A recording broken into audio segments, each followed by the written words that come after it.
Capítulo 21, la época de Euler. 1. La vida de Euler. La historia de la matemática durante la época moderna se diferencia de la antigüedad y de la del mundo medieval en un aspecto básico. Por lo menos ningún grupo nacional de matemáticos mantuvo el liderazgo durante un periodo de tiempo prolongado. En la antigüedad fue Grecia la que destacó de una manera espectacular sobre todos los otros pueblos en cuanto al progreso matemático.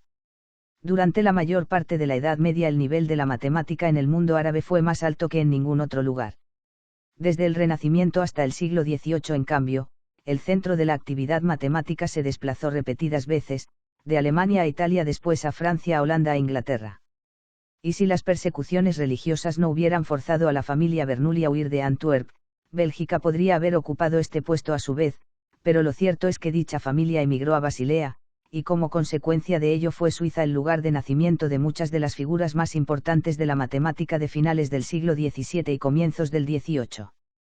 Ya hemos hablado de la obra de 4 de los matemáticos del clan Bernoulli, así como de la de Germán, uno de sus protegidos suizos, pero el matemático más importante que produjo Suiza durante esta época o en cualquiera de su historia fue Leonhard Euler, 1707 al 1783,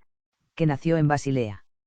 El padre de Euler era un pastor calvinista que, lo mismo que el padre de Jacob Bernoulli, esperaba que su hijo siguiera también el camino del sagrado ministerio. El muchacho, sin embargo, estudió con Jan Bernoulli junto a sus hijos Nicolaus y Daniel, y en este ambiente favorable descubrió su vocación. El viejo Euler también tenía una buena preparación matemática, habiendo sido discípulo de Jacob Bernoulli en su juventud, y colaboró en la instrucción de su hijo en los elementos básicos de la matemática, a pesar de mantener la esperanza de que Leonhard siguiese una carrera teológica. En cualquier caso, el joven Euler recibió una educación muy completa, ya que al estudio de la matemática se unió el de la teología, la medicina, la astronomía, la física y las lenguas orientales.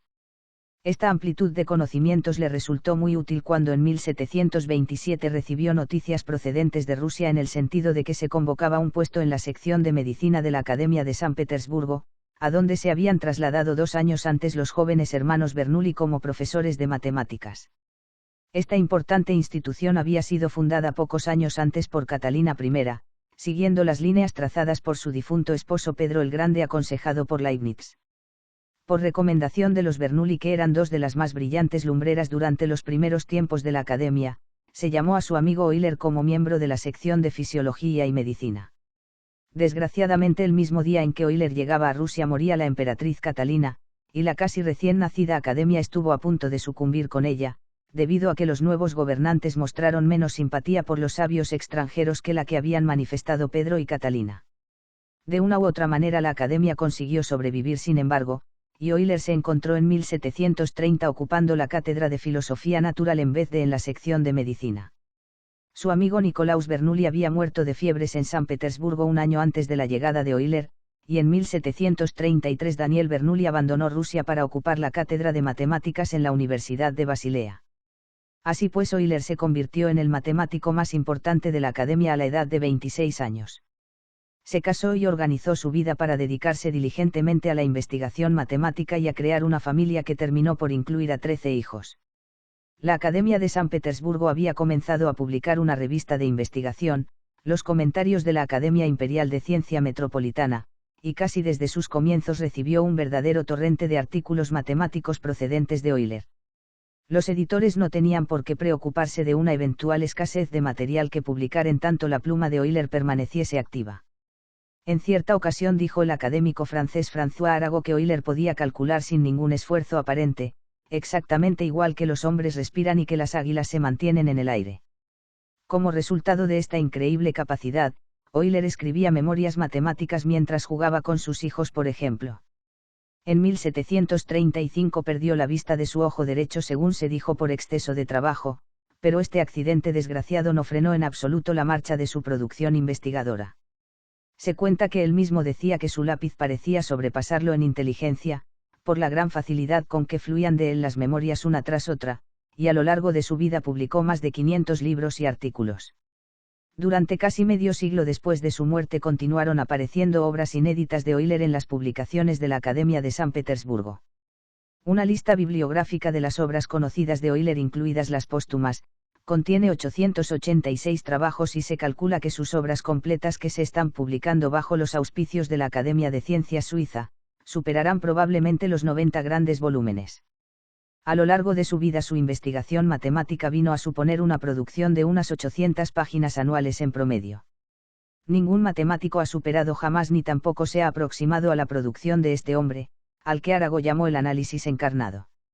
Euler adquirió muy pronto fama internacional, e incluso antes de abandonar Basilea había recibido ya una mención honorífica de la Academia de Ciencias de París por un trabajo sobre la mejor disposición de los mástiles en un buque. En años sucesivos Euler presentó a menudo memorias a los concursos convocados por la Academia, y obtuvo 12 veces el codiciado premio que se otorgaba bianualmente. Los temas de estos concursos eran muy variados y en una ocasión en 1724 Euler compartió con Maclaurin y con Daniel Bernoulli un premio por un trabajo sobre las mareas. El primer premio de la Academia de París lo ganaron 2 veces Jean Bernoulli y 10 veces su hijo Daniel Bernoulli. Euler no se mostró nunca vanidoso y escribió con la misma naturalidad obras de todos los niveles, incluidos textos para ser usados en las escuelas rusas. Normalmente escribía en latín y también en francés, a pesar de que su lengua materna era el alemán. Euler tenía una extraordinaria facilidad para los idiomas como podía esperarse en parte a causa de su origen suizo, lo que constituyó una gran ventaja para él debido al hecho de que una de las características de la matemática del siglo XVIII fue la gran facilidad con que se desplazaban los matemáticos de un país a otro, y en este sentido Euler no tuvo ningún problema con los distintos idiomas. En 1741 Euler recibió una invitación de Federico el Grande de Prusia para incorporarse a la Academia de Berlín, invitación que fue aceptada. Jan y Daniel Bernoulli que se encontraban en Suiza también fueron invitados pero rechazaron la invitación. Euler pasó 25 años en la corte de Federico el Grande, pero a lo largo de este periodo continuó recibiendo una pensión de Rusia, y envió numerosos artículos a la Academia de San Petersburgo al mismo tiempo que a la Academia Prusiana. La estancia de Euler en Berlín no fue todo lo feliz que él hubiera deseado, pues Federico prefería a los intelectuales brillantes como era el caso de Voltaire. El monarca que apreciaba más a los filósofos que a los geómetras se refería al sencillo Euler como el cíclope matemático, broma de dudoso gusto dado que Euler era tuerto, y las relaciones en la corte terminaron por hacérsele intolerables. Catalina la Grande estaba precisamente deseosa de que el prolífico matemático volviese a ocupar su lugar en la Academia de San Petersburgo, y como resultado de todo ello Euler regresó a Rusia en 1766. Este mismo año supo Euler que estaba perdiendo la vista del único ojo que le quedaba por una afección de cataratas, y se preparó para la ceguera casi total que le esperaba practicando en escribir con tiza en grandes caracteres en una pizarra preparada a propósito y dictando a sus hijos. En 1771 sufrió una operación y volvió a ver durante unos días, pero el éxito de la operación y la consiguiente alegría duraron poco, y Euler vivió casi durante los 17 últimos años de su vida en una ceguera total. Ni siquiera esta tragedia consiguió interrumpir sus investigaciones y publicaciones, que continuaron al mismo e incluso a mayor ritmo hasta 1783 en que a la edad de 76 años murió de una manera casi repentina mientras tomaba el té y jugaba con uno de sus nietos. 2. Los logaritmos de los números negativos de nuevo. Desde 1727 hasta 1783 la pluma de Euler no había cesado de extender las fronteras de prácticamente todas las ramas tanto de la matemática pura como aplicada, desde los niveles más elementales a los más avanzados. Además Euler escribía casi siempre utilizando el lenguaje y las notaciones que aún usamos hoy, pues ningún otro matemático contribuyó en tal medida como él a dar su forma actual a la matemática que hoy llamamos clásica, siendo el más feliz inventor de notaciones de toda la historia de la matemática. A su llegada a San Petersburgo en 1727 se vio encargado de ciertos experimentos relativos al disparo de cañones, y en la exposición manuscrita de los resultados obtenidos, escrita probablemente en 1727 o 1728, Euler utilizaba ya la letra E más de una docena de veces para representar la base del sistema de logaritmos naturales. La idea que representa este número había sido bien conocida prácticamente desde que se inventaron los logaritmos más de un siglo antes, y sin embargo no se había introducido ninguna notación estándar para representarlo. En una carta a Goldbach de 1731 Euler vuelve a utilizar su letra E para el número cuyo logaritmo hiperbólico es igual a 1. Esta notación apareció impresa por primera vez en la Mecánica de Euler publicada en 1736, obra en la que se presenta por primera vez la mecánica newtoniana en forma analítica. Este símbolo que quizá le vino sugerido a Euler por la primera letra de la palabra exponencial, no tardó en ser admitido universalmente. La consagración definitiva del uso de la letra griega pi para representar la razón de la longitud de la circunferencia al diámetro, se debe también en buena medida a Euler, aunque ya se había utilizado en 1706, un año antes del nacimiento de Euler, en la nueva introducción a la matemática por William Jones, 1675 al 1749. Fue sin embargo la adopción del símbolo pi por Euler en 1737 en primer lugar y después en sus popularísimos textos lo que extendió su uso universalmente. El símbolo y para raíz de -1 es otra de las notaciones introducidas por Euler por primera vez, aunque en este caso lo adoptó hacia finales de su vida en 1777. Probablemente este retraso se deba a que en sus obras anteriores había utilizado la letra y de una manera bastante sistemática para representar un número infinito, en un sentido análogo pero no idéntico al del infinito de Wallis. Así Euler escribía e a la x igual a 1 más x sobre y elevado a y, lo que nosotros preferiríamos escribir como e a la x igual al límite de 1 más x sobre h elevado a h cuando h tiende a infinito. De hecho, aunque Euler utilizó y para raíz de -1 en un manuscrito fechado en 1777, tal manuscrito no se publicó hasta 1794, de manera que fue la adopción de dicho símbolo por Gauss en su obra clásica Discusiones aritméticas de 1801, la que le aseguró un puesto definitivo en la historia de las notaciones matemáticas. Los tres símbolos, e pi e i, de los que Euler fue en gran medida responsable como hemos visto, se relacionan con los dos enteros más importantes 0 y 1 por medio de la famosa igualdad, e elevado a pi por i más 1 igual a 0, en la que figuran los 5 números más importantes y las más importantes operaciones de toda la matemática. Lo equivalente a esta igualdad en forma generalizada aparece en el más famoso de todos los textos de Euler, la Introducción al análisis del infinito publicado en 1748, pero el nombre de Euler no aparece hoy asociado a ninguno de los símbolos que intervienen en esta relación, sino a la llamada constante de Euler.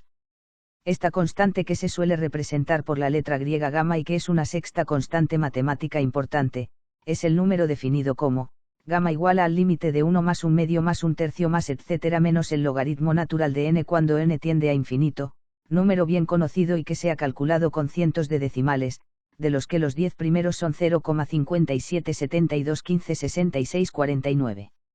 No solo se utilizan hoy las notaciones introducidas por Euler para designar números importantes. También en geometría, en álgebra, en trigonometría y en análisis nos encontramos a cada momento con el uso de los símbolos, ideas y terminologías debidas a Euler.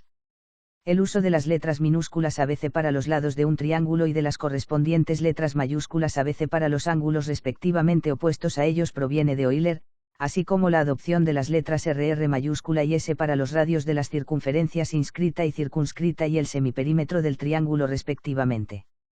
La bella fórmula, 4 por R mayúscula por S igual a ABC, que relaciona esas 6 longitudes, es también uno de los muchos resultados elementales que se le atribuyen, aunque pueden encontrarse equivalentes de este resultado en la geometría antigua. La notación ln de x para el logaritmo de x, el uso tan familiar hoy de la letra sigma mayúscula para representar una suma, y quizá la más importante de todas, la notación f de x para una función de x, utilizada en los comentarios de San Petersburgo de 1734 al 1735, son otras de las notaciones de Euler que seguimos utilizando en la actualidad. Se puede afirmar pues sin ninguna duda que nuestro sistema de notaciones matemáticas es hoy lo que es debido más a Euler que a ningún otro matemático a lo largo de la historia. 3. La fundamentación del análisis. Al estudiar el desarrollo de la matemática no debemos olvidar en ningún caso que las ideas que se esconden tras las notaciones son con mucho la mitad más importante, y a este respecto la obra de Euler fue también de las que marcan toda una época. Puede decirse con justicia que Euler hizo por el análisis infinitesimal de Newton y Leibniz lo que Euclides había hecho por la geometría de Eudoxo y de Teeteto, o lo que Vieta había hecho por el álgebra de Al-Khwarizmi y de Cardano. Euler cogió el cálculo diferencial y el método de las fluxiones y los integró en una rama más general de la matemática que ha recibido desde entonces el nombre de análisis, es decir, el estudio de los procesos infinitos. Si podemos considerar los elementos como la piedra angular de la geometría, y a la al-Jabar wal Mukabala como la piedra fundamental del álgebra, entonces a la introducción al análisis del infinito de Euler la podemos considerar con igual razón como la piedra angular del nuevo análisis. Este importante tratado en 2 volúmenes de 1748 fue la fuente de la que se nutrieron los retoños en el desarrollo de la matemática a lo largo de la segunda mitad del siglo XVIII. Desde este momento la idea de función pasó a ser la idea fundamental del análisis. Se había anunciado ya de una manera vaga en la latitud de las formas medieval, y estaba implícita en la geometría analítica de Descartes y sobre todo de Fermat, así como en el cálculo de Newton y Leibniz. El párrafo cuarto de la introducción define una función de una cantidad variable como cualquier expresión analítica formada con la cantidad variable y con números o cantidades constantes. Euler consideró a veces una función de una manera menos formal y más general como la relación entre las dos coordenadas de los puntos de una curva trazada a mano alzada en el plano. Hoy día tal definición es inaceptable, ya que no explica qué es eso de una expresión analítica. Es de suponer que lo que Euler tenía en la mente al dar tal definición eran básicamente las funciones algebraicas y las funciones trascendentes elementales, aunque de hecho el tratamiento estrictamente analítico y no geométrico de las funciones trigonométricas se fundamentaba en gran parte en la introducción misma. El seno de un ángulo, por ejemplo, ya no era un segmento sino simplemente un número, la ordenada de un punto de la circunferencia unidad, o bien el número definido por la serie, z menos z cubo sobre factorial de 3 más z quinta sobre factorial de 5 menos z séptima sobre factorial de 7 más etc., para algún valor de z. A partir de las series infinitas para e a la x, seno de x y coseno de x solo había un paso para obtener las identidades de Euler, seno de x igual a e a la y x menos e a la menos y x sobre 2 y, coseno de x igual a e a la y x más e a la menos y x sobre 2, y e a la y x igual a coseno de x más y por seno de x, relaciones que habían conocido ya esencialmente Coutts y de Moivre, pero que en las manos de Euler se convirtieron en las conocidas herramientas del análisis. Euler había utilizado ya exponentes imaginarios en 1740, en una carta a Jean Bernoulli en la que escribía la fórmula, e a la y x más e a la menos y x igual a 2 coseno de x, pero las conocidas identidades de Euler se publicaron por primera vez en la introducción en 1748. Las funciones trascendentes elementales, trigonométricas y trigonométricas inversas, logarítmicas y exponenciales, aparecen escritas y consideradas de forma prácticamente idéntica a como las tratamos hoy. Las notaciones abreviadas de seno, coseno, tangente, cotangente, secante y cosecante que usa Euler en su introducción publicada en latín, se parecen más a las formas actuales en inglés que a las abreviaturas correspondientes en los idiomas latinos. Por otra parte, Euler fue de los primeros en tratar los logaritmos como exponentes de la manera que nos es hoy tan familiar. 4. Las series infinitas. El primer volumen de la introducción trata desde el comienzo al final de procesos infinitos, productos infinitos, fracciones continuas infinitas e innumerables series infinitas. En este sentido, la obra es la generalización natural de los puntos de vista de Newton, de Leibniz y de los Bernoulli, todos los cuales mostraron un gran interés por las series infinitas. Sin embargo, Euler manejaba tales series a veces con la mayor imprudencia, a pesar de que en alguna ocasión advertía del peligro de trabajar con series divergentes. Él mismo utiliza la serie binomial, 1 sobre 1 menos x igual a 1 más x cuadrado más x cubo más etc., para valores de x mayores o iguales a 1. De hecho, combinando las dos series, x sobre 1 menos x igual a x más x cuadrado más x cubo más etc., x sobre x menos 1 igual a 1 más 1 sobre x más 1 sobre x cuadrado más 1 sobre x cubo más etc., concluye Euler que x sobre 1 menos x más x sobre x menos 1 es igual a 0. Pese a tales osadías, Euler obtuvo manipulando series infinitas resultados que sus predecesores habían perseguido sin éxito. Entre estos resultados ocupa un lugar destacado la suma de los inversos de los cuadrados perfectos, 1 sobre 1 cuadrado más 1 sobre 2 cuadrado más 1 sobre 3 cuadrado más 1 sobre 4 cuadrado más etc. Oldenburg había planteado este problema a Leibniz en una carta de 1673, pero Leibniz no consiguió resolverlo. En 1689 Jacob Bernoulli reconocía a su vez su propia incapacidad para calcular dicha suma. Euler parte de la conocida serie, seno de z igual a z menos z cubo sobre factorial de 3 más z quinta sobre factorial de 5 menos z séptima sobre factorial de 7 más etc., y considera la ecuación seno de z igual a 0 como una ecuación polinómica infinita, 0 igual a 1 menos z cuadrado sobre factorial de 3 más z cuarta sobre factorial de 5 menos z sexta sobre factorial de 7 más etc., obtenida dividiendo por z eliminando así la raíz z igual a 0. Ahora reemplazando z cuadrado por w obtiene la ecuación, 0 igual a 1 menos w sobre factorial de 3 más w cuadrado sobre factorial de 5 menos w cubo sobre factorial de 7 más etc. De la teoría de ecuaciones algebraicas ordinarias se sabe que si el término constante es igual a 1, entonces la suma de los inversos de las raíces es igual al coeficiente del término de primer grado cambiado de signo, en este caso 1 sobre factorial de 3. Por otra parte, como las raíces de la ecuación en z son, pi2 pi3 pi etc., las raíces de la ecuación en w serán, pi cuadrado 2 pi al cuadrado 3 pi al cuadrado etc. Por lo tanto, un sexto es igual a 1 sobre pi cuadrado más 1 sobre 2 pi al cuadrado más 1 sobre 3 pi al cuadrado más etc., o bien pi cuadrado sextos es igual a 1 sobre 1 cuadrado más 1 sobre 2 cuadrado más 1 sobre 3 cuadrado más etc. Así pues, por medio de esta aplicación injustificada a polinomios de grado infinito de reglas válidas para el caso finito, consigue Euler un resultado correcto que había burlado los esfuerzos de los viejos hermanos Bernoulli.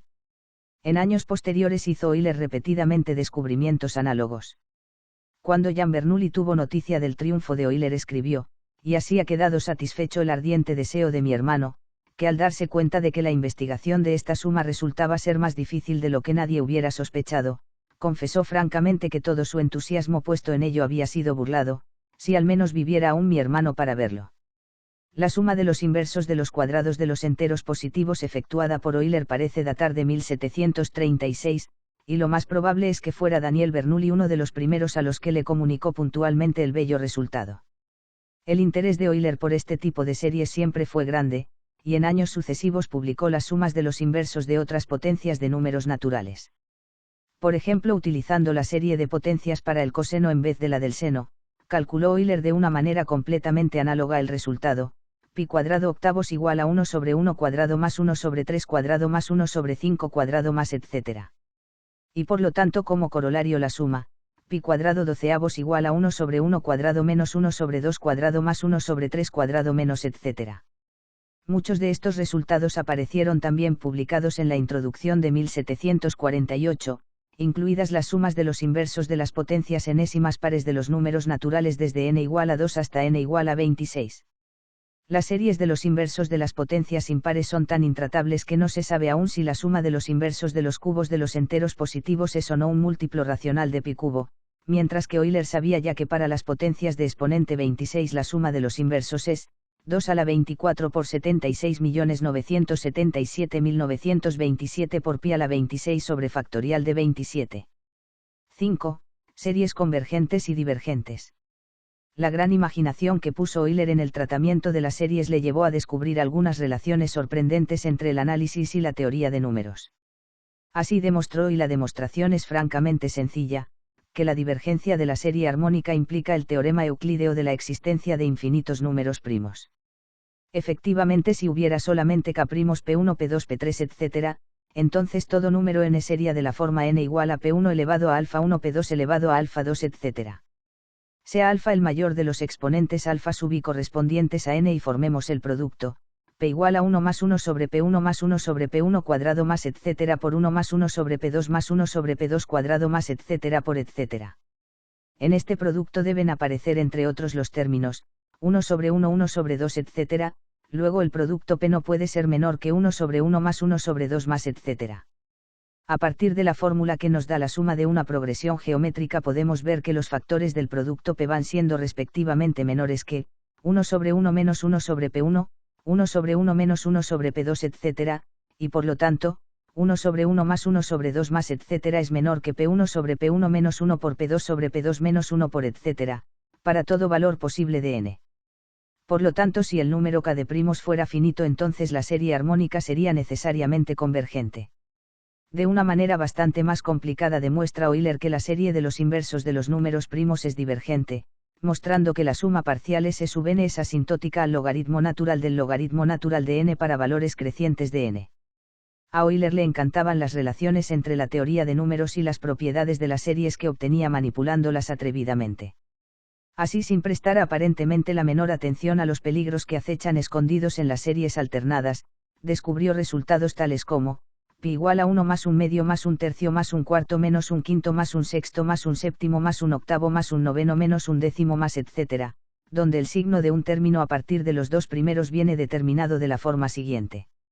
Si el denominador es un número primo de la forma 4m más 1, entonces el signo correspondiente es menos; si el denominador es un primo de la forma 4m menos 1, el signo será más; y si el denominador es un número compuesto, entonces el signo correspondiente será el que resulte como producto de los signos correspondientes a sus factores primos. El descuido en el manejo de las series y sus operaciones entre ellas es considerable en Euler.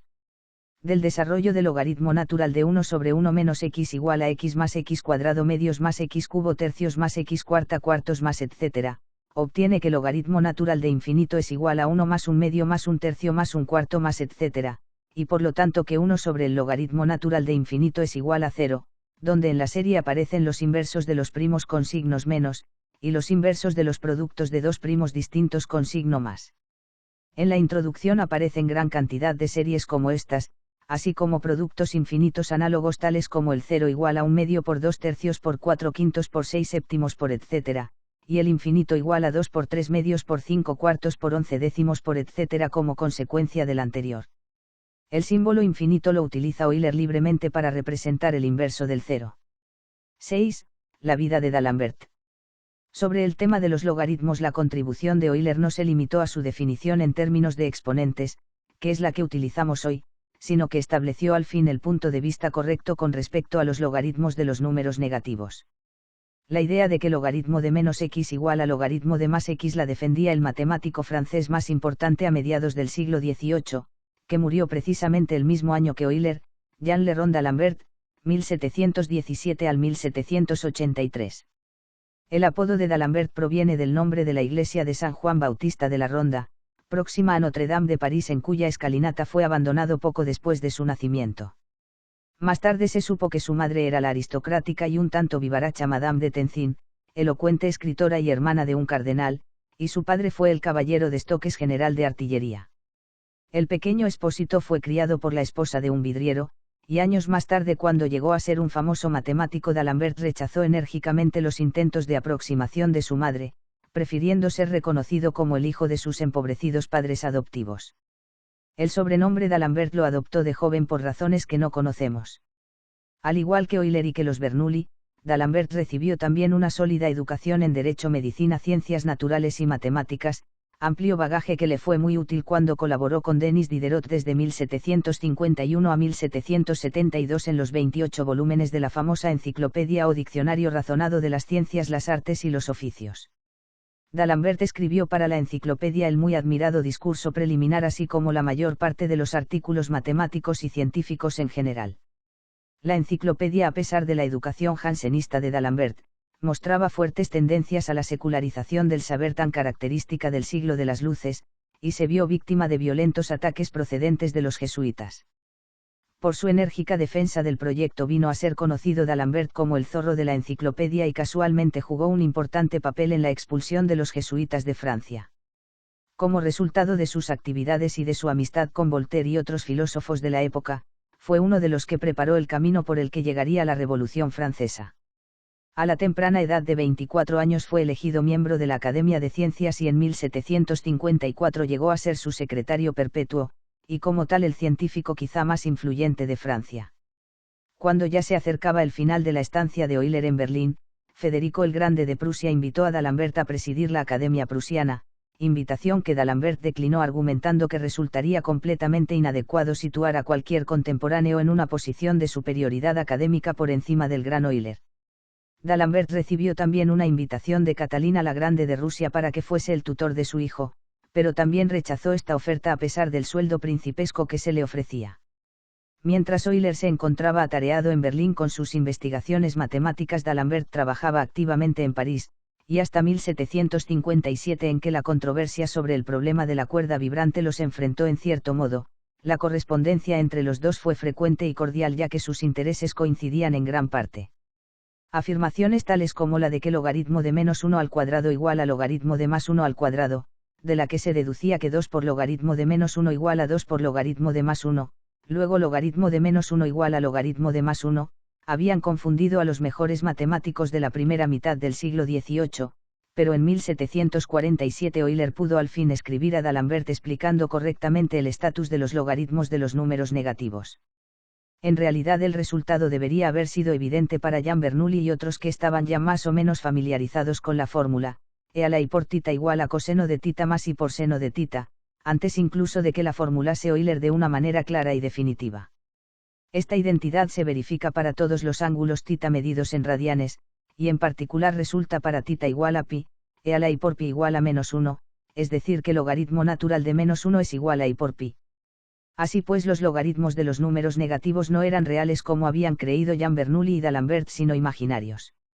Euler llamaba la atención también sobre otra propiedad de los logaritmos que esta identidad revelaba de una manera evidente. Cualquier número positivo o negativo tiene no solo un logaritmo sino infinitos, puesto que la igualdad de a la i por tita más menos 2 capi igual a coseno de tita más i por seno de tita, implica que si c igual a logaritmo natural de a, entonces c más menos 2 capi con k igual a 0, 1, 2, 3, etc. son también logaritmos naturales y distintos de a. Además, la identidad de Euler muestra que los logaritmos de los números complejos, sean reales o imaginarios, son a su vez números complejos. Si queremos calcular, por ejemplo, los logaritmos naturales de a más b, escribiremos a más b igual a e a la x más y, de donde resulta que e a la x por e a la y es igual a e a la x por coseno de y más y por seno de y. Las soluciones del sistema de ecuaciones simultáneas, e a la x por coseno de y igual a, e a la x por seno de y igual a b, obtenidas igualando las partes reales y las imaginarias en la ecuación compleja, da los valores, y igual a arcotangente de b sobre a más 2 capi, y x igual a logaritmo natural de b por la cosecante del arcotangente de b sobre a, igual a logaritmo natural de a por la secante del arcotangente de b sobre a. 7. Las identidades de Euler. D'Alembert gastó mucho de su tiempo y esfuerzo intentando demostrar el teorema que había conjeturado Girard y que conocemos hoy como el teorema fundamental del álgebra, es decir, que toda ecuación polinómica f de x igual a 0 con coeficientes complejos y de grado n mayor o igual a 1 tiene al menos una raíz compleja. Sus esfuerzos por demostrar este teorema fueron tan persistentes, en especial en un trabajo premiado sobre la causa general de los vientos que publicaron las Memorias de la Academia de Berlín en 1746, que aún hoy se conoce a menudo como teorema de D'Alembert. Si consideramos la solución de una tal ecuación polinómica como una generalización de las operaciones algebraicas explícitas, podemos decir que lo que D'Alembert deseaba demostrar esencialmente era que el resultado de cualquier operación algebraica efectuada sobre un número complejo es a su vez otro número complejo. Entonces, en cierto sentido, Euler hizo para las operaciones trascendentes elementales lo que D'Alembert había intentado hacer para las operaciones algebraicas. Por medio de las identidades de Euler resulta fácil calcular, por ejemplo, cantidades tales como el seno de 1 más i, o arcoseno de i, expresadas en forma compleja estandarizada. En el primer caso basta poner seno de 1 más i igual a e a la i por 1 más i, menos e a la menos i por 1 más i sobre 2i, de donde resulta que si seno de 1 más i igual a más b y entonces, a igual a e cuadrado más 1 por seno de 1 sobre 2e, y b igual a e cuadrado menos 1 por coseno de 1 sobre 2e. En el segundo caso escribiremos arcoseno de igual a x más y por y, o bien igual a coseno de x más y por y, o igual a 1 más e a la 2y sobre 2e a la y por coseno de x más y por 1 menos e a la 2y sobre 2e a la y por seno de x, de donde igualando partes reales e imaginarias se obtiene que coseno de x igual a 0, y como x y y deben ser reales, resulta que x igual a más menos pi medios y y igual a logaritmo natural de raíz de 2 menos más 1. De una manera análoga se pueden efectuar otras operaciones trascendentes elementales sobre números complejos, los resultados de las cuales son de nuevo números complejos. Es decir, que la obra de Euler venía a demostrar que el sistema de los números complejos es cerrado bajo las operaciones trascendentes elementales, mientras que D'Alembert había conjeturado que el sistema de los números complejos es cerrado para las operaciones algebraicas generales. Euler demostró de una manera análoga que sorprendentemente una potencia de exponente imaginario de un número imaginario puede dar como resultado un número real. En una carta de 1746 a Christian Goldbach, 1690 al 1764, presentaba Euler el notable resultado, y elevado a igual a e a la menos pi medios. De hecho, y elevado a i tiene infinitos valores reales, tal como demostraría más tarde el mismo Euler, dados por e a la menos pi medios más 2 capi donde k igual a 0, 1, 2, 3, etc. En las Memorias de la Academia de Berlín de 1749 demostraba Euler que cualquier potencia compleja de un número complejo, a más b elevado a c más di, se puede escribir como un número complejo p más qi. Este aspecto de la obra de Euler pasó desapercibido y los valores reales de y elevado a i hubieron de ser redescubiertos en el siglo XIX. D'Alembert consideró también la expresión a más b elevado a c más di, y en un cierto momento toma la base a más b de esta potencia como una variable, y diferencia la función resultante en lo que es ya una verdadera anticipación de la teoría de funciones de variable compleja que se desarrolló durante el siglo XIX. D'Alembert suponía que un cálculo de variables complejas seguiría un esquema análogo al de las combinaciones algebraicas de variables reales, de manera que la expresión f de x más y por d de x más y se podría expresar siempre de la forma de p más y de q, donde las partes real e imaginaria pura están separadas, resultado que no pudo demostrar.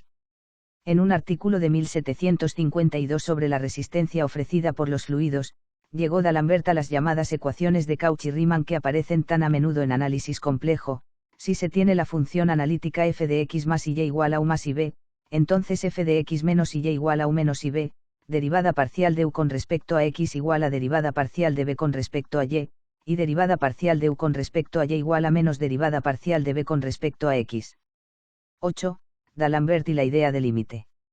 D'Alembert presenta una rara combinación de precaución y de atrevimiento en su concepción del desarrollo matemático, y consideró siempre el uso de las series divergentes por Euler como sospechoso a pesar de los éxitos conseguidos. Además, D'Alembert ponía objeciones a la suposición de Euler de que las diferenciales son símbolos para cantidades que son cero, y sin embargo son cualitativamente diferentes.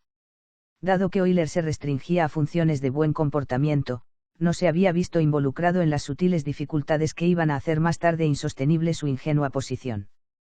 Mientras tanto, D'Alembert creía que la verdadera metafísica del cálculo habría que encontrarla basada en una idea de límite. En el artículo sobre diferencial que escribió para la enciclopedia, afirmaba D'Alembert que la diferenciación de ecuaciones consiste simplemente en hallar los límites de las razones de diferencias finitas de dos variables incluidas en la ecuación. Y oponiéndose a los puntos de vista de Leibniz y de Euler, insistía D'Alembert en que una cantidad es algo o nada. Si es algo aún no se ha desvanecido, si no es nada ya se ha desvanecido literalmente. La suposición de que hay un estado intermedio entre estos dos es una quimera.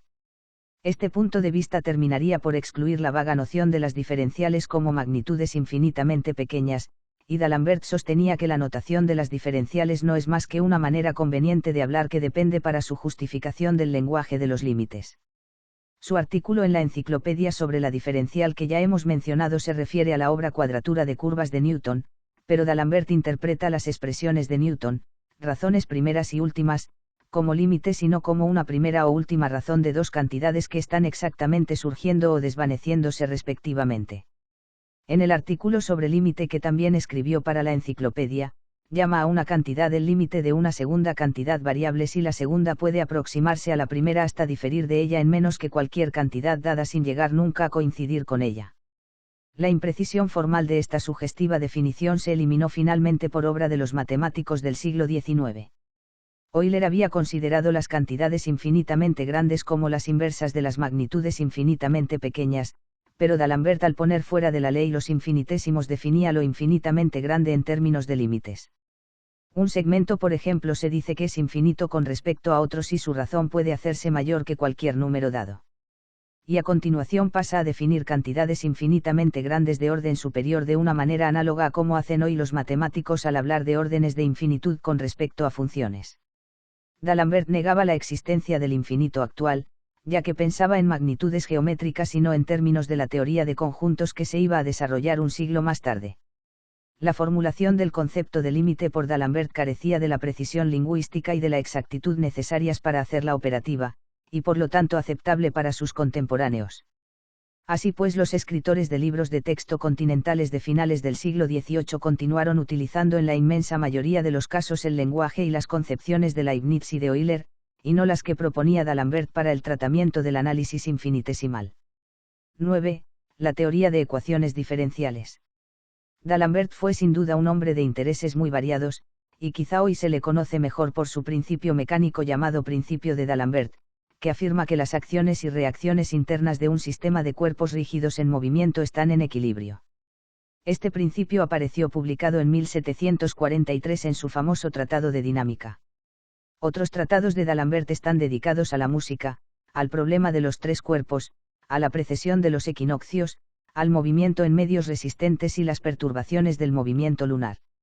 El estudio del problema de la cuerda vibrante le condujo a la ecuación, segunda derivada parcial de u con respecto a t igual a segunda derivada parcial de u con respecto a x, para la que dio en 1747 en las Memorias de la Academia de Berlín la solución, u igual a f de x más t más g de x menos t, donde f y g son funciones arbitrarias según D'Alembert. La teoría de ecuaciones diferenciales ordinarias se había desarrollado ya considerablemente antes de esta época, pero el problema más difícil de la resolución de ecuaciones en derivadas parciales era entonces un campo abierto para los pioneros. Euler hizo también progresos en esta rama del análisis, dando para la ecuación más general, segunda derivada parcial de u con respecto a t igual a a cuadrado por la segunda derivada parcial de u con respecto a x, la solución u igual a f de x más at más g de x menos at.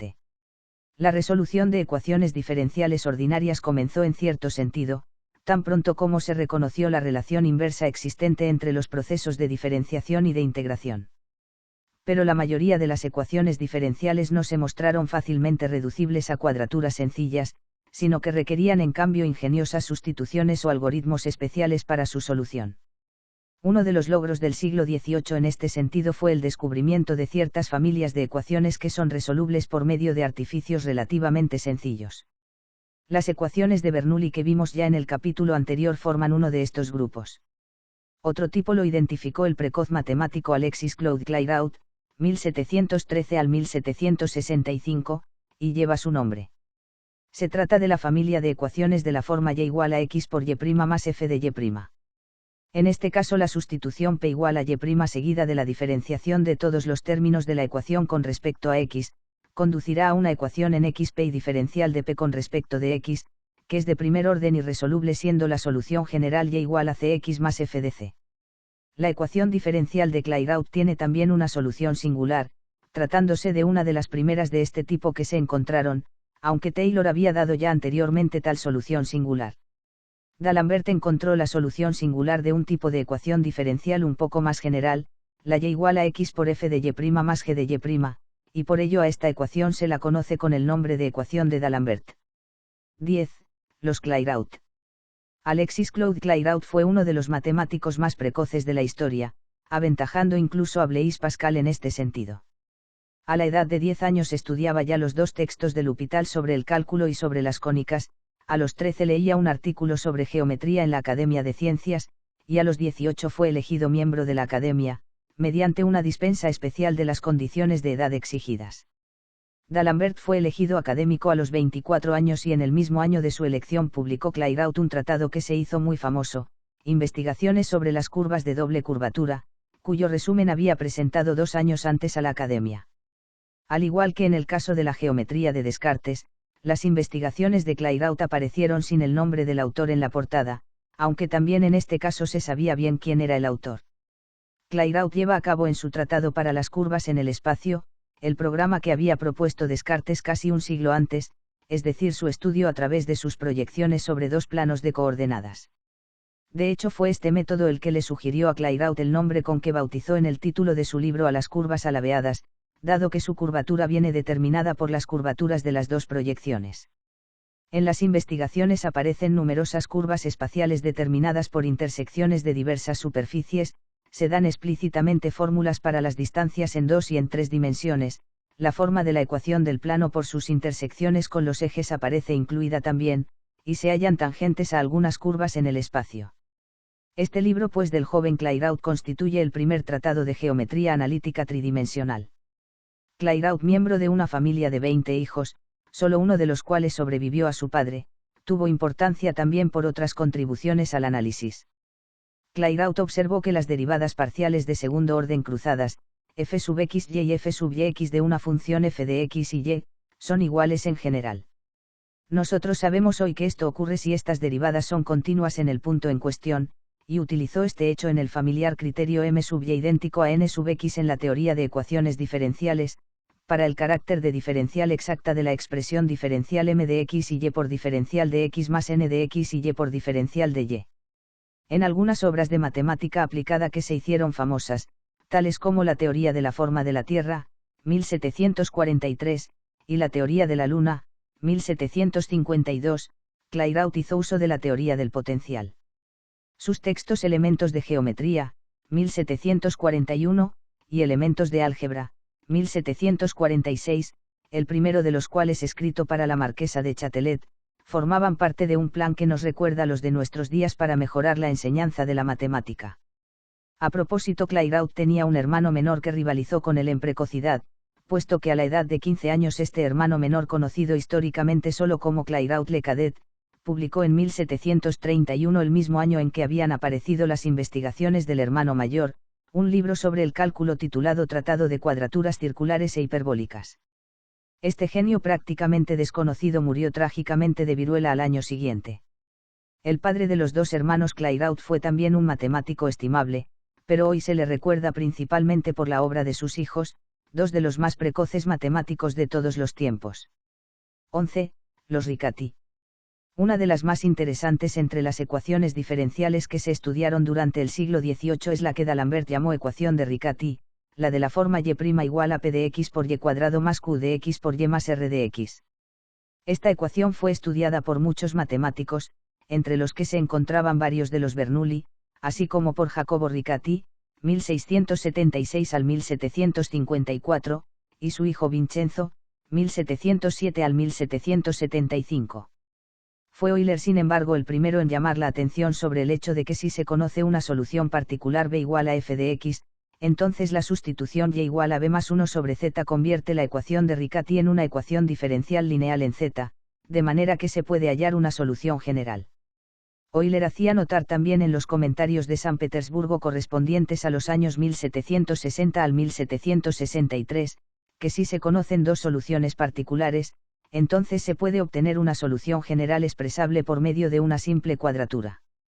Euler fue sin duda el matemático individual al que se deben más métodos de los que se utilizan hoy en los cursos de introducción a la resolución concreta de ecuaciones diferenciales, e incluso muchos de los problemas que aparecen en los textos usuales se remontan a los grandes tratados de cálculo diferencial e integral que escribió Euler, Fundamentos del cálculo diferencial y Fundamentos del cálculo integral. El uso de factores integrantes, los métodos sistemáticos para resolver ecuaciones lineales de orden superior con coeficientes constantes, y la distinción entre ecuaciones lineales homogéneas y no homogéneas, así como entre soluciones particulares y generales, están entre sus innumerables contribuciones al tema de las ecuaciones diferenciales, aunque en algunos de sus descubrimientos el mérito tiene que compartirlo con otros matemáticos contemporáneos. Daniel Bernoulli, por ejemplo, consiguió resolver la ecuación y' más k igual a f de x independientemente de Euler y más o menos a la vez hacia los años 1739 al 1740, y D'Alembert disponía ya hacia 1747 de métodos generales para resolver ecuaciones lineales completas, lo mismo que Euler. En cierto modo nuestra deuda para con Euler, presente en cualquier parte de la teoría de ecuaciones diferenciales, queda reconocida en el hecho de que un cierto tipo de ecuación lineal con coeficientes variables lleva su nombre. La ecuación de Euler, x a la n por la derivada enésima de y más a 1 x a la n menos 1 por la derivada enésima menos 1 de y más etcétera igual a f de x, en la que los exponentes entre paréntesis indican órdenes de derivación, se puede reducir fácilmente a una ecuación lineal con coeficientes constantes por medio de la sustitución x igual a e a la t. Los 4 volúmenes de los Fundamentos de Euler contienen el tratamiento más exhaustivo del cálculo con gran diferencia hasta el momento de su publicación. Además de los elementos básicos de la materia y de la resolución de ecuaciones diferenciales, nos encontramos en estas obras con cosas tales como, 1. El teorema de Euler para las funciones homogéneas: si f de x y y es homogénea de orden n, entonces x por f sub x más y por f sub y igual a n por f. 2. Un desarrollo del cálculo de diferencias finitas. 3. Formas estandarizadas para las integrales elípticas, campo en el que también se mostró activo D'Alembert. 4. La teoría de las funciones beta y gamma o factoriales generalizados, definidas por las integrales eulerianas, gamma de p igual a integral de 0 a infinito de x a la p menos 1 por e a la menos x por diferencial de x, beta de m y n igual a integral de 0 a 1 de x a la m menos 1 por 1 menos x a la n menos 1 por diferencial de x, que están relacionadas entre sí por fórmulas tales como, beta de m y n igual a gamma de m por gamma de n sobre gamma de m más n. Wallis había anticipado ya algunas de las propiedades de estas integrales, pero fue el tratamiento organizado y sistemático de estas funciones trascendentes de orden superior por Euler lo que las convirtió en una parte esencial del cálculo avanzado y de la matemática aplicada. Aproximadamente un siglo más tarde Pafnut y Chebyshев, 1821 al 1894, generalizó la integral que aparece en la definición de la función beta, al demostrar que la integral de Chebyshев, integral de x a la p por 1 menos x a la q por diferencial de x, es una función trascendente de orden superior, salvo que p o q o p más q sean enteros. 12. La teoría de probabilidades.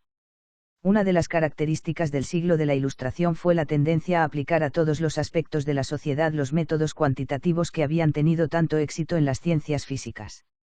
A este respecto no es sorprendente encontrarse a Euler y a D'Alembert escribiendo sobre problemas de esperanza de vida, anualidades, loterías y otros aspectos de las ciencias sociales.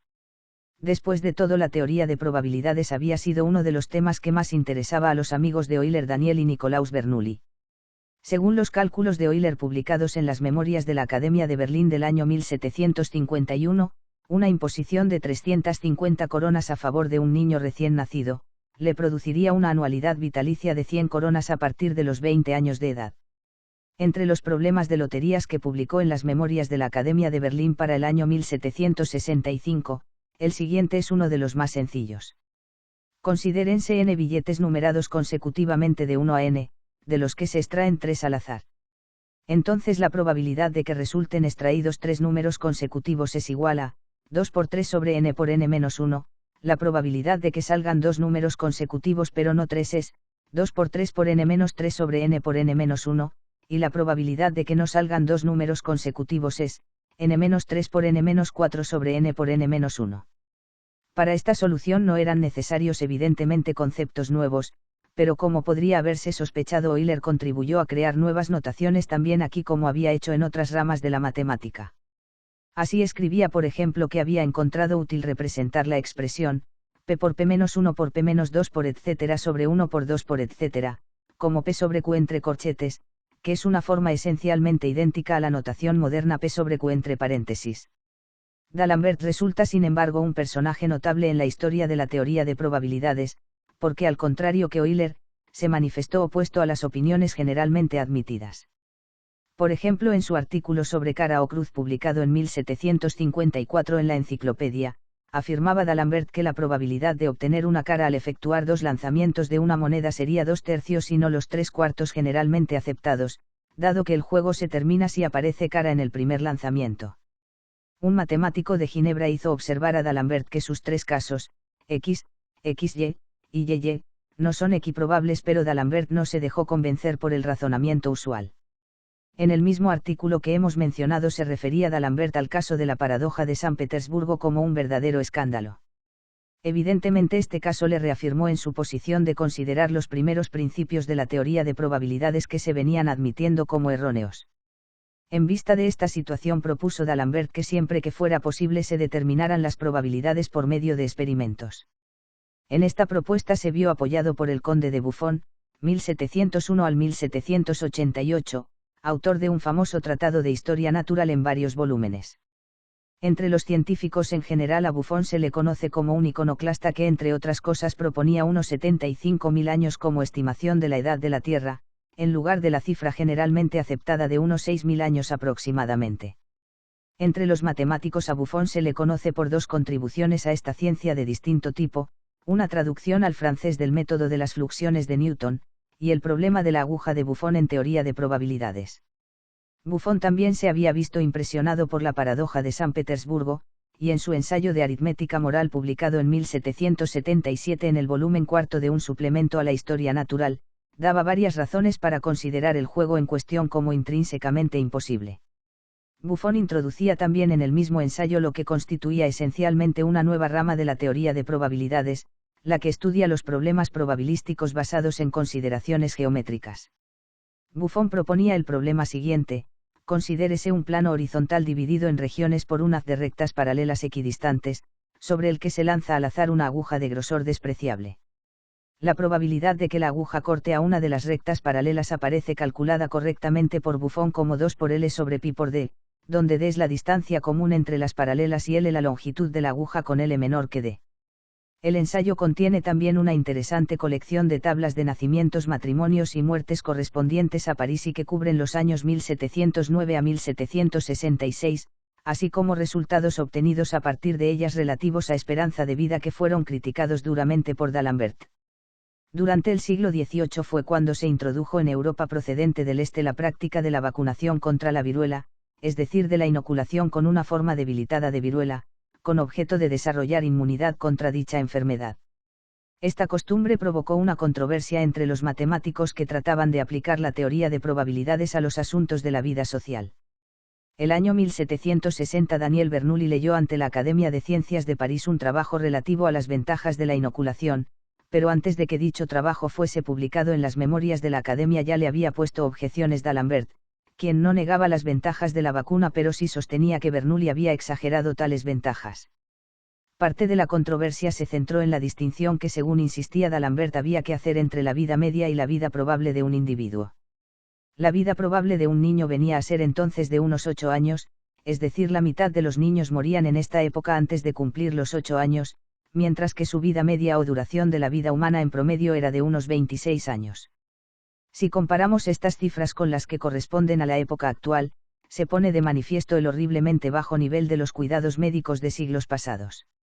Las controversias en torno a la probabilidad de que la inoculación fuese ventajosa finalizaron definitivamente a finales de siglo, cuando fue descubierta al fin la verdadera vacuna científica contra la viruela. 13. La teoría de números. D'Alembert compartía con Euler intereses comunes en muchos aspectos de la matemática, especialmente en análisis y en matemática aplicada, pero hubo una dirección al menos en la que Euler hizo grandes progresos sin contrapartida comparable por parte de D'Alembert. Se trata de la teoría de números, tema que ejerció una fuerte atracción sobre muchos de los matemáticos más grandes de la historia tales como Fermat y Euler, pero que no atrajo en cambio en absoluto a otros incluidos Newton y D'Alembert.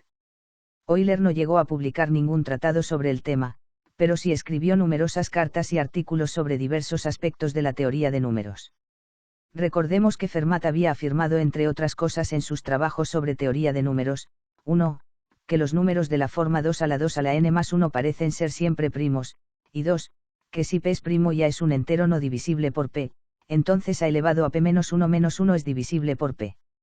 Euler refutó la primera de estas dos conjeturas en 1732 poniendo en juego su sorprendente habilidad de cálculo, al demostrar que 2 a la 2 a la 5 más 1 igual a 4.294.967.297 se puede factorizar como producto de 6.700.417 por 641. Hoy esta conjetura de Fermat está tan sistemáticamente devaluada que los matemáticos se inclinan más bien por la opinión contraria, es decir, la de que no hay ningún primo de Fermat a partir del número 65.537 correspondiente a n igual a 4. De la misma manera que Euler derribó, como hemos visto, una de las conjeturas de Fermat por medio de un contraejemplo, el siglo XX ha venido a refutar una conjetura formulada por Euler. Euler creía que si n es mayor que 2 entonces son necesarias al menos n potencias enésimas para producir sumándolas otra potencia enésima, pero en 1966 se demostró que la suma de solo 4 quintas potencias puede dar como resultado otra quinta potencia, como por ejemplo, 27 a la quinta más 84 a la quinta más 110 a la quinta más 133 a la quinta igual a 144 a la quinta. Hay que hacer notar sin embargo que en este último caso fue necesario el paso de 2 siglos y la ayuda final de las computadoras para detectar el error. Para el caso de la segunda conjetura, que se suele conocer con el nombre de teorema menor de Fermat, Euler fue el primero que publicó una demostración, aunque Leibniz había dejado ya otra entre sus manuscritos. La demostración de Euler, que apareció en los comentarios de San Petersburgo del año 1736, es tan sorprendentemente elemental que la podemos exponer aquí. Esta demostración procede por inducción sobre A, si A igual a 1 el teorema se verifica trivialmente.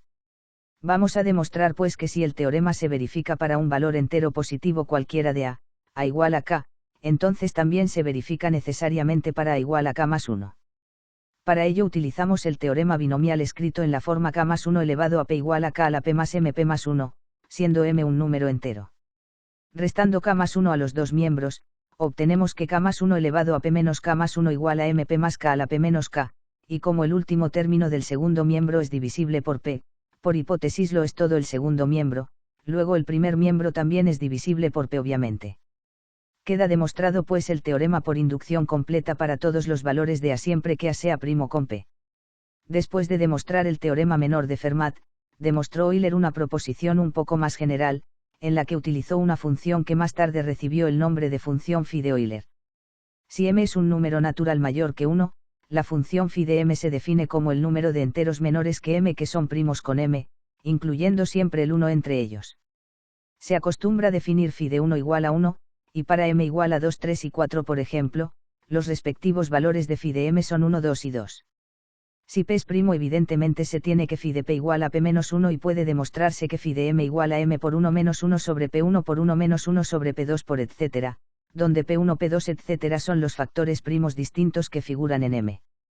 Utilizando este resultado demostró Euler que A elevado a phi de M-1 es divisible por M si A y M son primos entre sí. Euler resolvió dos de las conjeturas de Fermat como hemos visto, pero no consiguió ni demostrar ni refutar el último teorema de Fermat, aunque sí demostró la imposibilidad de existencia de soluciones enteras no triviales de la ecuación x a la n más y a la n igual a z a la n para el caso n igual a 3.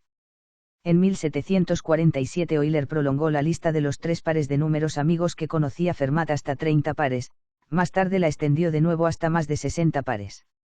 También dio Euler una demostración de que todos los números perfectos pares son de la forma dada por Euclides, es decir 2 a la n-1 por 2 a la n-1, siendo 2 a la n-1'.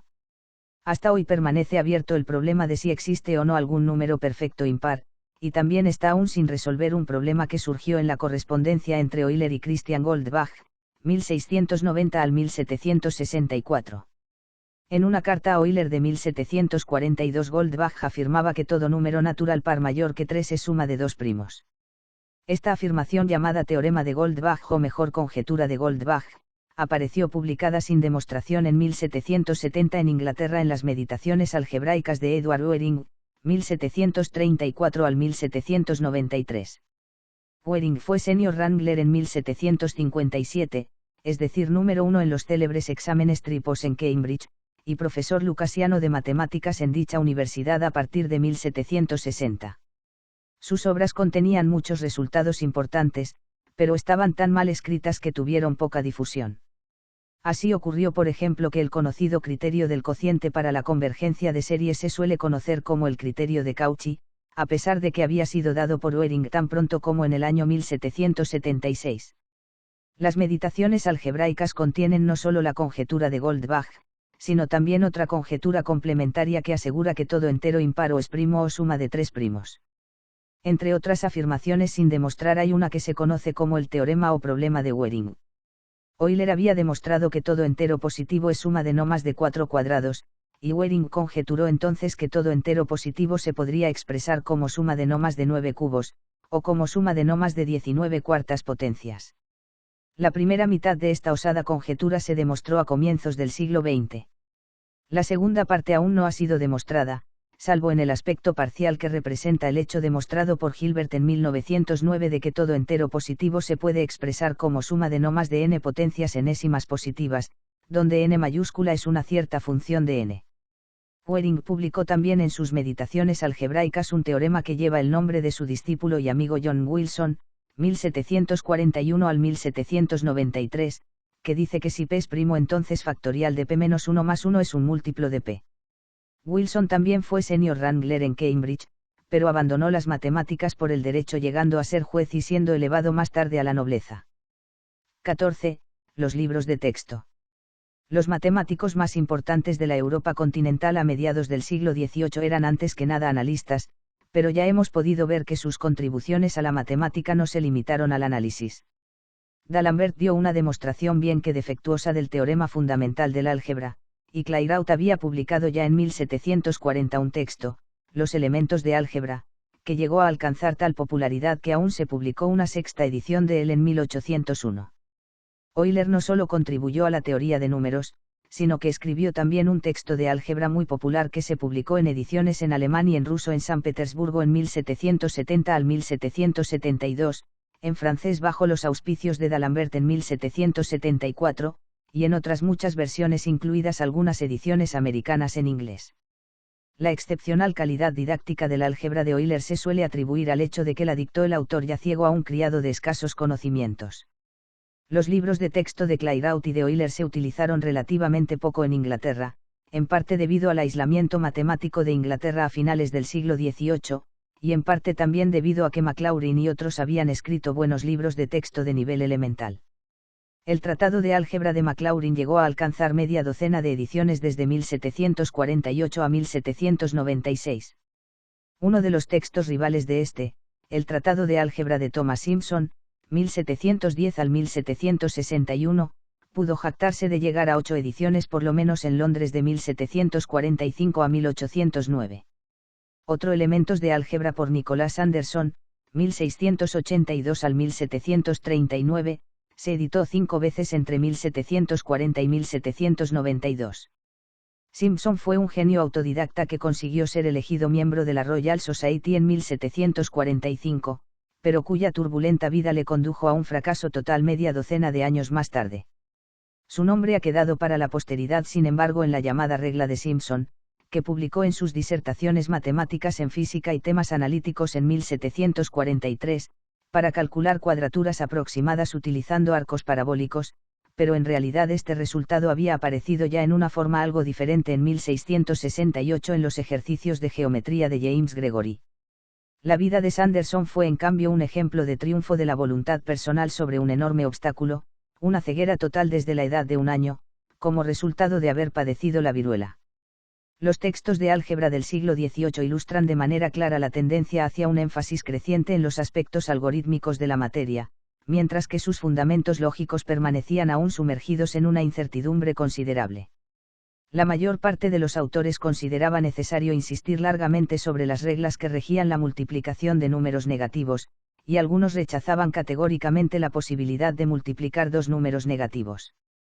Este siglo fue probablemente la época por excelencia de los libros de texto en la matemática, y nunca antes se habían publicado tantos libros en tal cantidad de ediciones. El álgebra de Simpson se encontró pronto con su compañero natural en los elementos de geometría plana, que llegó a su 5ª edición entre 1747 y 1800. Sin embargo, entre la multitud de libros de texto de la época pocos consiguieron igualar el récord de la edición de los elementos de Euclides por Robert Simpson, 1687 al 1768.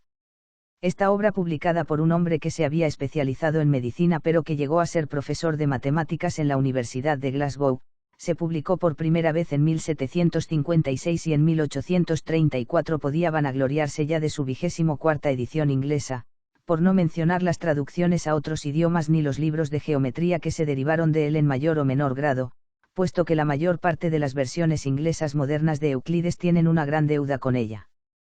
15. La geometría sintética.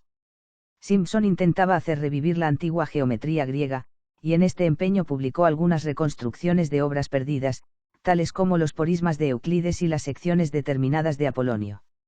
En parte como resultado del entusiasmo que demostró Simpson por la antigüedad, Inglaterra fue durante el siglo XVIII un feudo de la geometría sintética, y en consecuencia los métodos analíticos aplicados a la geometría hicieron pocos progresos. Esta pudo ser una de las razones de que los progresos en el análisis que se produjeron en Inglaterra en esta época quedaran muy rezagados con respecto a los del resto de Europa. Se le suele echar la mayor parte de la culpa de este retraso al aparentemente engorroso método de las fluxiones, comparado con el del cálculo diferencial, pero esta opinión no puede justificarse fácilmente. El simbolismo fluxional sigue siendo utilizado incluso hoy mismo por los físicos sin ningún inconveniente, simbolismo que se adapta fácilmente a la geometría analítica, pero ningún tipo de cálculo ni diferencial ni fluxional se ajusta adecuadamente a los métodos de la geometría sintética. Por lo tanto, parece haber sido la predilección de los matemáticos ingleses por la geometría pura, lo que supuso un freno mucho más eficaz a las investigaciones que podrían haber desarrollado el análisis que las notaciones de la teoría de fluxiones. Tampoco es justo el cargar las culpas del conservadurismo geométrico británico mayormente sobre las espaldas de Newton. Después de todo, el método de las fluxiones de Newton está lleno de geometría analítica, e incluso los Principia contienen más análisis de lo que se suele reconocer. Posiblemente fuera una excesiva insistencia en la precisión lógica, lo que llevó a los matemáticos británicos a un restringido punto de vista geométrico. Ya vimos los certeros argumentos de Berkeley contra los matemáticos, y Maclaurin entre otros consideró que la manera más segura de hacerles frente sobre una base racional era la de volver al rigor de la geometría clásica. Casi 2000 años antes en Grecia una insistencia en el rigor estricto vino a obstaculizar el desarrollo natural del álgebra numérica, y en la Inglaterra del siglo XVIII la situación fue algo parecida. En el resto de Europa, en cambio, la opinión generalizada formulada más o menos explícitamente, iba en la línea del consejo que, según se dice, dio D'Alembert a un titubeante amigo matemático: siga adelante y la fe pronto volverá. Resulta fácil y trivial criticar la lógica utilizada por Euler y D'Alembert, pero sería inconcebible que nadie cuestionase el puesto inmensamente importante que ocupan en el desarrollo histórico de la matemática. La geometría sintética no se olvidó tampoco de una manera completa en la Europa continental, ya que en 1741 Clairaut publicó unos elementos de geometría que alcanzaron también una media docena de ediciones, pero este libro resultó un texto insulso con escasa solidez y menos rigor. Euler y D'Alembert hicieron pocas contribuciones a este campo, a pesar de lo cual la recta que pasa por el circuncentro, el baricentro y el ortocentro de un triángulo se conoce hoy como la recta de Euler del triángulo. El hecho de que estos tres puntos centrales de un triángulo cualquiera estén alineados parece haber sido conocido anteriormente por Simpson, cuyo nombre ha quedado asociado a otra recta relacionada con el triángulo. Sin embargo, estas contribuciones menores, aunque bellas a la geometría pura, palidecen casi hasta lo insignificante cuando se las compara con las contribuciones a la geometría analítica que se hicieron en la Europa continental durante el siglo XVIII. Ya hemos hablado de la geometría analítica de Clairaut, especialmente en conexión con el desarrollo de la geometría analítica tridimensional, pero el material incluido en el segundo volumen de la introducción de Euler era mucho más extenso, más sistemático y más eficaz.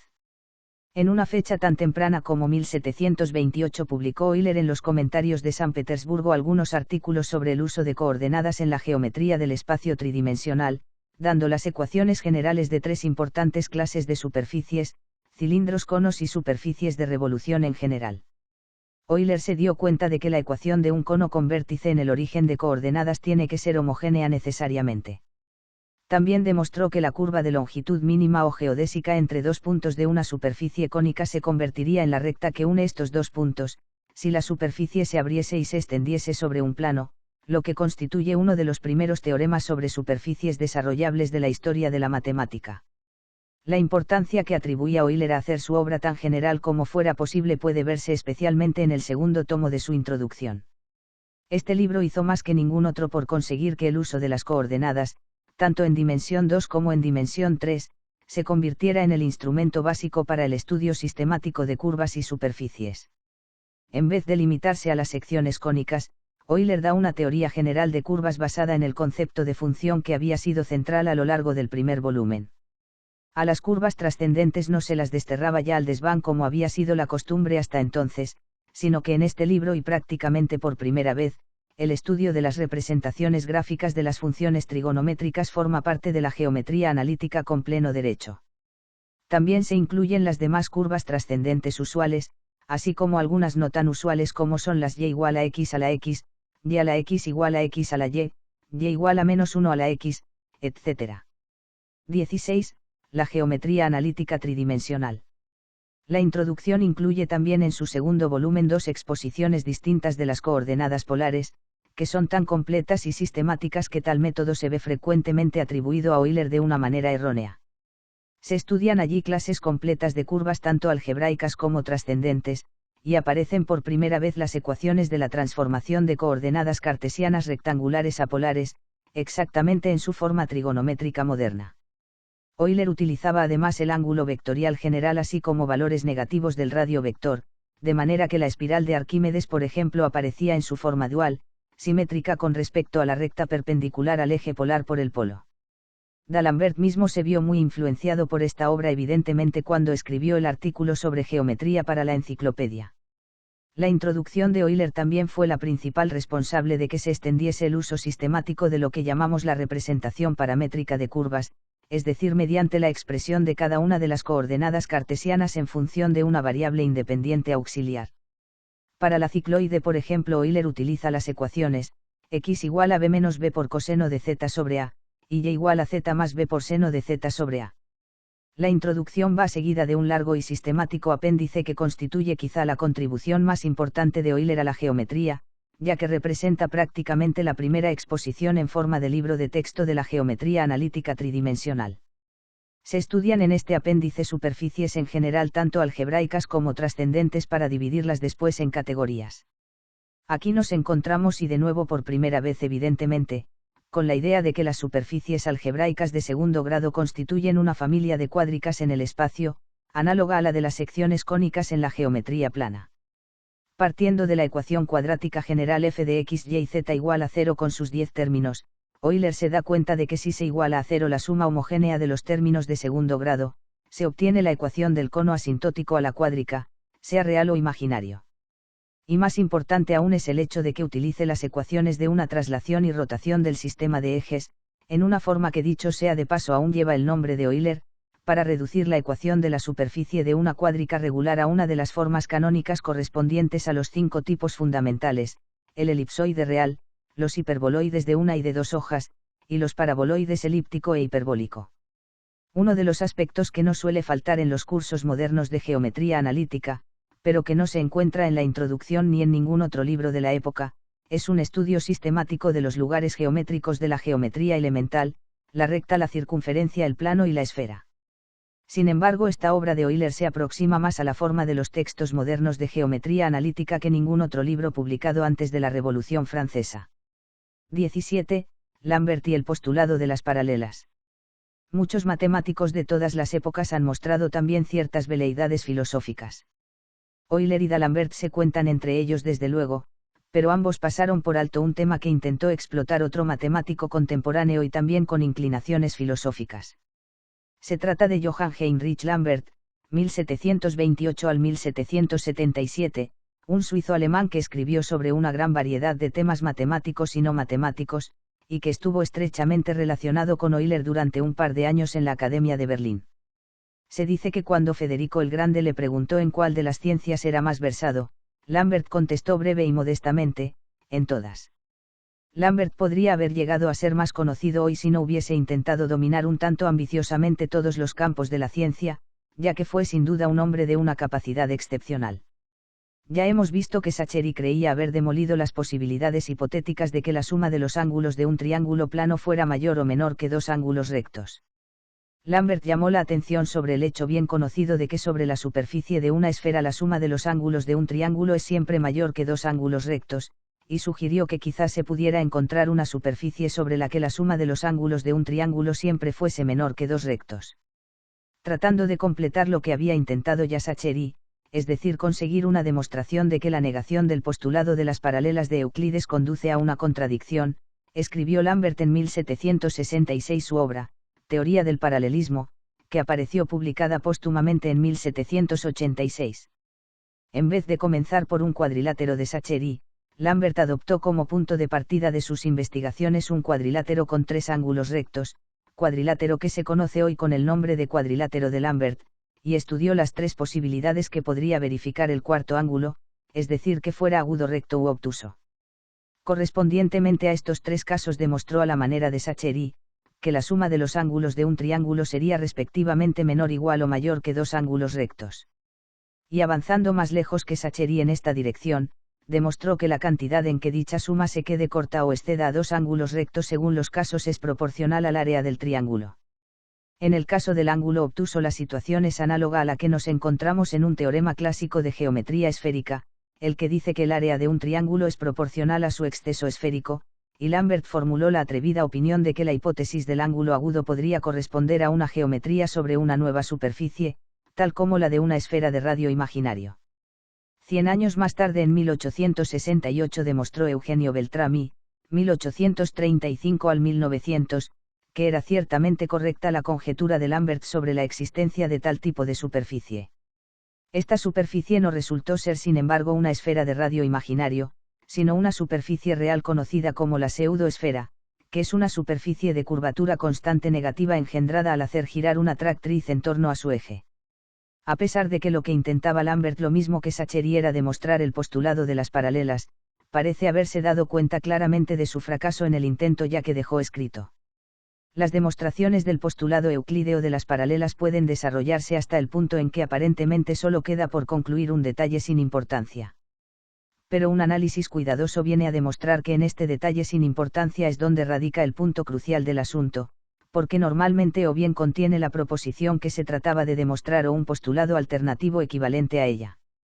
Nadie hasta entonces se había acercado tanto a la verdad sin llegar realmente a descubrir la geometría no euclídea. A Lambert también se le conoce hoy por otras contribuciones a la matemática. Una de ellas es la primera demostración de que pi es un número irracional, presentada en 1761 a la Academia de Berlín. Euler había demostrado ya en 1737 que es irracional. Lambert demostró que si x es un número racional distinto de 0, entonces tangente de x es irracional. Luego, en vista de que tangente de pi cuartos igual a 1 que es racional, pi cuartos no puede ser racional, y por lo tanto tampoco puede serlo pi. Este resultado no zanjaba el problema de la cuadratura del círculo evidentemente, puesto que las irracionalidades cuadráticas son constructibles con regla y compás. Por esta época los cuadradores del círculo constituían ya un ejército tan numeroso y obstinado que la Academia de Ciencias de París aprobó en 1775 una resolución por la que se decidía que ya no se examinaría oficialmente en el futuro ninguna presunta solución del problema de la cuadratura. Otra importante contribución de Lambert a la matemática fue la de que hizo por las funciones hiperbólicas lo que Euler había hecho anteriormente por las funciones circulares, dando tanto las notaciones como el tratamiento moderno. La comparación de las ordenadas de la circunferencia x cuadrado más y cuadrado igual a 1 con las de la hipérbola x cuadrado menos y cuadrado igual a 1 había fascinado a los matemáticos durante un siglo, y en 1757 Vincenzo Riccati había sugerido ya el desarrollo de un cierto tipo de funciones hiperbólicas. A Lambert le correspondió sin embargo la tarea de introducir formalmente las notaciones, seno hiperbólico de x, coseno hiperbólico de x y tangente hiperbólica de x, para los equivalentes hiperbólicos de las funciones circulares de la trigonometría ordinaria, así como la de popularizar la nueva trigonometría hiperbólica que la ciencia moderna iba a encontrar tan útil. En correspondencia con las tres identidades de Euler que relacionan, seno de x, coseno de x y ala y x, hay otras tres relaciones análogas para las funciones hiperbólicas que vienen expresadas por las ecuaciones, seno hiperbólico de x igual a la x menos e a la menos x sobre 2, coseno hiperbólico de x igual a la x más e a la menos x sobre 2, y a la x igual a seno hiperbólico de x más coseno hiperbólico de x. Lambert escribió también sobre cosmografía, geometría descriptiva, cartografía lógica y filosofía de la matemática, pero su influencia no alcanzó las altas cotas conseguidas por Euler y D'Alembert. 18. Bezout y la teoría de la eliminación. Euler y D'Alembert murieron el mismo año en 1783. Este fue también el año de la muerte de Etienne Bezout, 1730 al 1783, un matemático que representa un aspecto característico de la ciencia de la época. Ya hemos mencionado que a lo largo del siglo XVIII se publicaron muchos libros de texto que alcanzaron un éxito enorme. Podríamos añadir además que fue la segunda mitad de este siglo la que produjo también el género que más tarde se conoció como curso del análisis, es decir, el de las obras de varios volúmenes, a menudo tres, que cubrían la matemática o una de sus ramas desde el nivel más elemental al más avanzado. Una de las obras de este tipo que alcanzó mayor éxito fue el curso de matemática de Bezout, un tratado en 6 volúmenes que apareció por primera vez en 1764 al 1769, del que se publicó inmediatamente una segunda edición en 1770 al 1772, y que pudo vanagloriarse de la gran cantidad de versiones conseguidas, tanto en francés como traducidas a otras lenguas. Por ejemplo, el primer texto americano de geometría analítica de 1826 procedía del curso de Bezout. Así fue que a través de tales recopilaciones, más que de las obras originales de los autores mismos, como se divulgaron los descubrimientos matemáticos de Euler y de D'Alembert, entre otros grandes matemáticos. El mismo Bezout no careció de originalidad, además de transmitir la obra ajena, y hoy se recuerda su nombre en conexión con el uso de determinantes en la teoría de eliminación algebraica. En una memoria presentada a la Academia de París en 1764, y de una manera más detallada en su tratado titulado Teoría General de Ecuaciones Algebraicas de 1779, daba Bezout un sistema de reglas para resolver sistemas de n ecuaciones lineales con n incógnitas parecido al de Cramer. A Bezout se le conoce mejor por una generalización de este caso al de un sistema de ecuaciones con una o más incógnitas, en el que se busca una condición sobre los coeficientes necesaria para que el sistema tenga al menos una solución.